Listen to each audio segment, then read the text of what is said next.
Hello, my name is Maria Isabel Bellini. I'm a social worker and I'm here to present what the Brazilian social worker has to say about the pandemic COVID-19. My colleagues Nadiana Marques and Karen Lisboa are social workers too.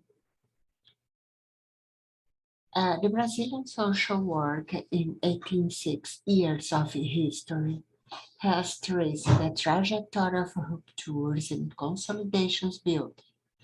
The social work landed in Brazil in 1930 with Frank Belgian influence in a troubled political period, and the working class showed dissatisfaction with its reality. In the first decade on Brazilian soil, the profession was created. Its space allowed has alone it met the interests of the church and the bourgeoisie. More than a profession, it was an instrument for solving social problems with actions guided by Christian values in a relationship that did not admit difference, singularities, questions, innovations. Acting on the individual behavior and personality of individuals with blaming, punitive, and disciplinary practices.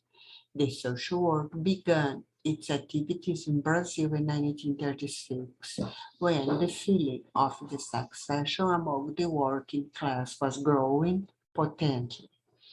The profession created its space serving the interests of the ruling class. In the past of the professions in Brazil, the professionals focused on the control and the return of the misfits to the normal life. They acted of the individual behavior and personalities of the individuals. The practice was a blaming, punitive, and disciplinary. From 1950 to 96, the professions began a movement of rupture with the elite and the current power and assumed the uncompromising defense of the working class basis of the critical social theory. The article presents data of the bibliography review of the production of social work, Brazilian social work, in the period 2020-2021 on the COVID-19 pandemic and its reflexes in Brazil. The results shows that the professionals increasingly defend public policies denouncing the neoliberal agenda of the Brazilian government and the broad setback of the rise on the Brazilian populations, denouncing the systematic attacks of the federal government on science, nature, workers, and the needs of population. The challenge pointed out is the deep crisis that Brazil is experiencing and that transcends the pandemic due to the neoliberal policies that increase the economic crisis and brutalizes the working and the living conditions of the majority of the Brazilian people, expand social inequality.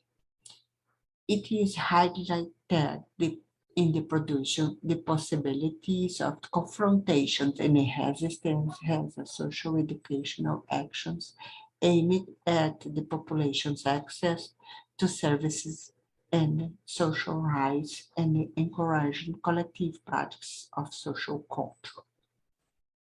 The bibliography research highlights the ethical commitment of Brazilian social work in the struggle for democracy and freedom of thought, decent jobs and housing conditions, universal health system and defense of the public educations, freedom of expressions and affections, through articulations with the other professionals category strengthening itself in a collective with the vigor to fight against the atrocities of the current government's policies, thus building conditions to face the Brazilian pandemic and in the face of the setback of protections policies and the attack of social rights. Possibilities and resistances. Socio-educational actions at work during the pandemic, deepening professional work with pandemics for the population's access to services and social rights, mobilizations and assistance to multidisciplinary teams and services regarding the social benefits available to the populations, promotions of collective practice of social control access to outstanding contributions and the change of social flows with the different origins, materials of informative with information pertinent to user population, the unified system of social assistance. In this perspective, the Brazilian social work base to defend social policies as the path to fairer society and less unequal development. For the ethical of its formations of movements, it mobilizes other social agents and has a social managers of public policies, non-governmental organizations, higher education institutions, and representatives of the second sector in line with or recommended by Global People Summit. Thank you very much.